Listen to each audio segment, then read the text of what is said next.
మీరు ఇచ్చిన ఈ మహాకృపను బట్టి వందనాలు చెల్లించుకుంటున్నాను తండ్రి.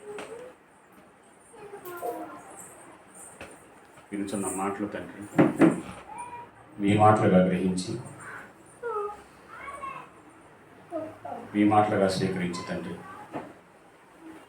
మన హృదయంలో భద్రపరచుకునే తండ్రి వాక్యానుసారమైన జీవితం మా ప్రసాదించమని వేడుకుంటున్నా తండ్రి.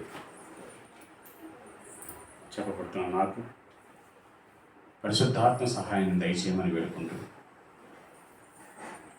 విని విడిచిపెట్టేవారుగా కాకుండా ఆ ప్రకారంగా జీవించేవారుగా ఉంటారు సహాయం చేయమని వేడుకుంటూ ముందుగా నాకు నేను హెచ్చరించుకుంటూ తండ్రి నీ బిడ్డలకు చెప్పేవాడుగా ఉంటారు సహాయం చేయమని వేడుకుంటూ ఈ ప్రార్థన ప్రియకుమారుడు వేసినప్పుడు ప్రార్థించడి వేడుకుంటున్నాను తండ్రి. ఆమేన్. ప్రేమైన దేవుని పిల్లలారా, సమూయేలు 2వ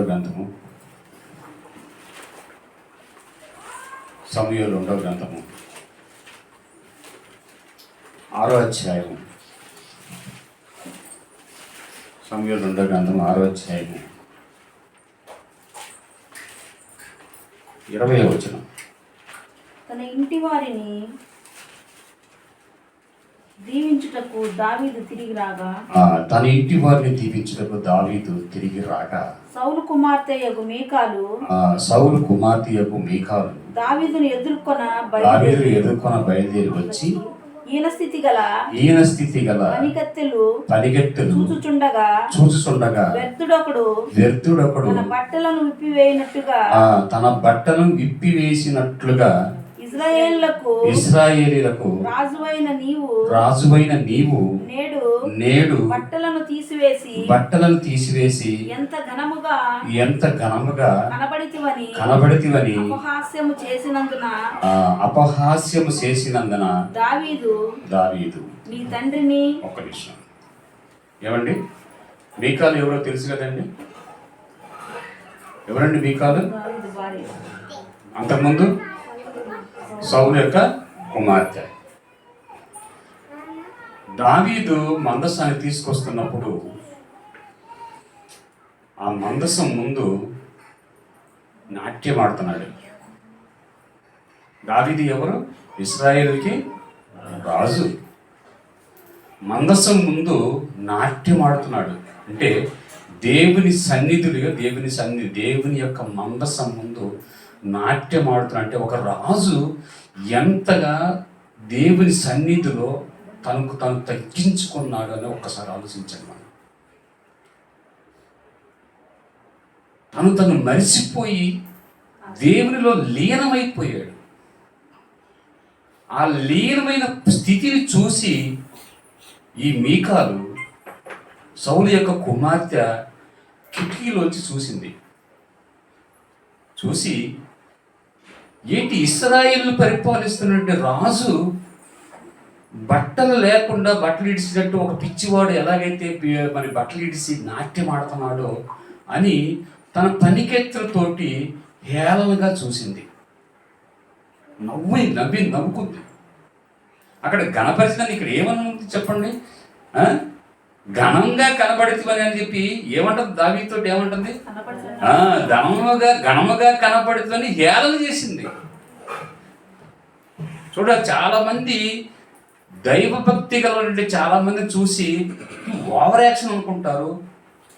ఒక ప్రార్థన చేస్తున్న వాళ్ళని ఇప్పుడు చూడు ఎంత ఓవర్ యాక్షన్ చేస్తుందో, ఈయన చూడు చాలా ఇదిగా చేస్తున్నాడు, గట్టిగా చేస్తున్నాడు అని అనుకుంటున్నారు. కానీ కించపరుచుకుంటూ మనసులో కించపరుచుకుంటూ మాట్లాడతారు. కానీ అది కరెక్ట్ కాదండి. దేవుడు నీ హోదాతనం చూడు. నువ్వు రాజువా, నువ్వు రాణివా అని హోదా చూడు.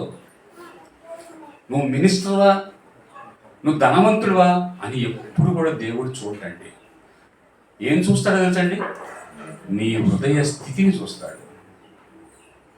నీ హృదయాన్ని చూస్తాడు ఎప్పుడు కూడా. దేవుడు ఎప్పుడు కూడా మనుషుల ఆహారాన్ని, దేహాన్ని కానీ ఆకారాన్ని కానీ చూసేవాడు కాదు. దేవుడు ఎప్పుడు కూడా హృదయ స్థితిని చూస్తాడు. దావీదు యొక్క హృదయ స్థితిని చూశాడు. ఆ స్థితిని ఆయన హెచ్చించింది దావీదుని. ఒక ఇశ్రాయేలు యొక్క రాజుగా నియమించుకున్నాడు. అదే సౌలు గర్వపడ్డాడు, దేవుని చేత అభిషేకించబడిన దావీదుని అనేక మార్లు సంపాదన చూశాడు.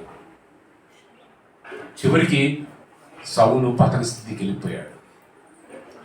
దావీదుని ఒక ఉన్నతమైన స్థితిలో కూర్చోబెట్టాను తెలుసా?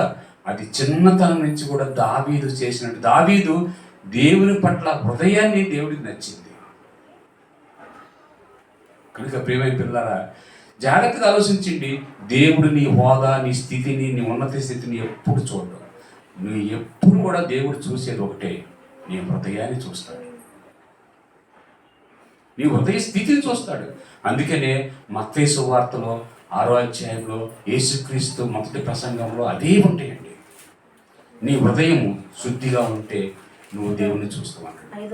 5వ అధ్యాయం మరి చూస్తుంది. ఈ సందర్భంగా అది కూడా ఒకసారి, హృదయ శుద్ధి గలవారు ధన్యులు, వారు దేవుని చూచుదురు. దేవుడు నీ హృదయము కరెక్ట్గా ఉంటే, నీ హృదయం శుద్ధిగా ఉంటే వాళ్ళు దేవుడు చూస్తారు. ప్రియమైన దేవుని ఇక్కడ మీకాలు ఇశ్రాయేల్ రాజుని ఎగతాళిగా చేస్తుంది, కామెడీగా చూసుకుంటుంది. కిందకి వెళ్తే ఇంకేమో మాట్లాడుతూ సమాధానపరచు వారు ధన్యులు. అదే మళ్ళీ సమూయేలు 2వ గ్రంథం 6వ అధ్యాయం, సమూయేలు 2వ గ్రంథం 6వ అధ్యాయం 21. నీ తండ్రిని అతని సంతతిని విసర్జించి ఇశ్రాయేలీయులను తన జనుల మీద నన్ను అధిపతిగా నిర్ణయించుటకై నన్ను ఏర్పరచుకొని నా యెహోవా సన్నిధిని నేలాగ్న చేసి తిని, యెహోవా సన్నిధిని నేను ఆట ఆడి తిని, ఇంతకంటే మరి ఎక్కువగా నేను తునీకింపబడి నా దృష్టికి నేను అల్పుడైనా నువ్వు చెప్పిన పనికట్టెల దృష్టికి గనుడగుతునని మీకాలుతో నేను. తన మీకాలుతో ఏమంటున్నాడు? నేను గనుడేనే, నేను ఇంకా తగ్గించుకుంటే నేను గనుడనే అని వాక్యంతో బుద్ధి చెప్పాడు మీకాలుకి. ఆ మీకాలు భార్య దావీదు యొక్క భార్య ఎంత కించపరుస్తూ చూస్తుంది తెలుసా? ఎవరు వాక్యం చెబుతుంటే ఏం చెప్పారులేండి ఇలా వాక్యం అని కించపరచకూడదండి. వాక్యం యొక్క భావం చూడాలా. వాక్యం దేవుడు ఏం చెప్తున్నాడు, వాక్యం ద్వారా దేవుడు ఏమి మన గుండెల్లోకి చొచ్చుకుపోనేట్లు చెప్తున్నాడు ఒకసారి ఆలోచించాలి. కానీ వ్యక్తిని చూడకూడదు, ప్రియులారా, హోదాను చూడకూడదు. అలా చూస్తే దేవుని దృష్టిలో పాపం చేసిందని అవుతావు.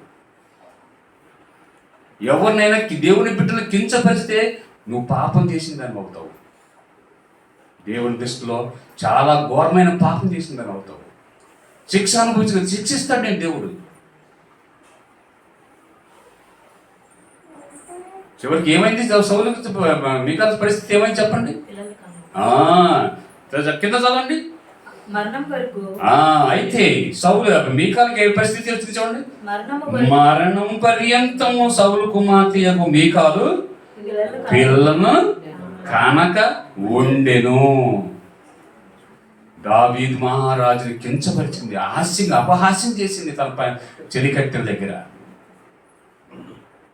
ఎవరిని మనం అపహాస్యం చేయకూడదు ప్రియులారా. అందులో దావీదంటే దేవునికి ఇష్టానుసారం మనిషి. అటువంటి దావీదుని సొంత భార్య అవమానపరుస్తుంది, హేళన చేస్తుంది పనికెత్తల ముందు.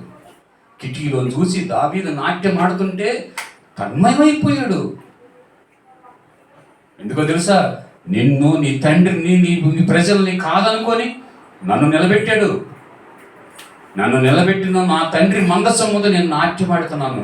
నా బట్టలు పోయినా సరే, నేను రాజునైనా సరే, నాకు అది డోంట్ కేర్ అన్నాడు. నేను రాజునే కావచ్చు, నా తండ్రి దృష్టిలో నేను అల్పుడను, నా దేవుని దృష్టిలో నేను అల్పుడను, నేను తగ్గించుకుంటా నేను అని తను తగ్గించుకున్నాడు. చాలామంది చూస్తుంటాం, ఒక కలెక్టరో లేకపోతే మినిస్టరో నాట్యం ఆడుతుంటే వీడికే పోయే ఒక మినిస్టర్ అయి ఉండి డ్యాన్స్ చేస్తున్నాను అనుకుంటాం. కానీ ఇక్కడ నాట్యం ఆడుతుంది ఎవరి ముందో తెలుసా? దేవుని మందస్సం ముందు. తన్మయమైపోయాడు. ప్రియమైన దేవుని పిల్లరా, ఆలోచించండి.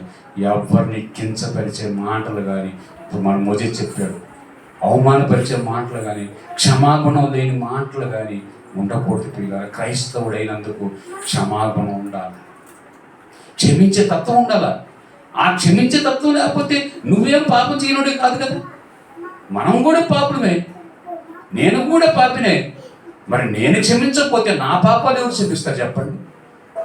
అందుకనే కదా, నీ ఎదుటి వారి పాపాలను క్షమించకపోతే నీ పాపములు కూడా నేను లెక్కలో తీసుకుంటా అన్నాడు. నీ పాపములు క్షమించబడాలంటే ఎదుటివాడి పాపములు కూడా క్షమించే మంచి మనసు మనకు ఉండాలి క్రైస్తవుడికి. దావీదుకుంది. రాజైనా కానీ గర్వపడలేదు పిల్ల. చివరికి మీకాలకి ఎంత శిక్ష అనిపించింది తెలుసా? జీవితాంతం పిల్లలు, మరణం అంతవరకు కూడా మీకాలకి పిల్లలు లేవు. కనుక ప్రియమైన క్రైస్తవులుగా ఈరోజు అనేకమైన ఉదాహరణలు చెప్పాడు. ఇందాక ఎంతోమంది క్షమించే గుణం, కించపరచకూడదు, ఎవరిని కూడా హేళన చేయకూడదు. అటువంటి మంచి మనసు మీ అందరికి కలిగి ఉండాలని ఈ మాటలు, ఈ కొద్ది మాటలు మీకు ఉదాహరణగా చూపిస్తూ ఒక మేఘాలని దేవుడు ఎంతగా శిక్షించాడో ఒక్కసారి ఆలోచించండి.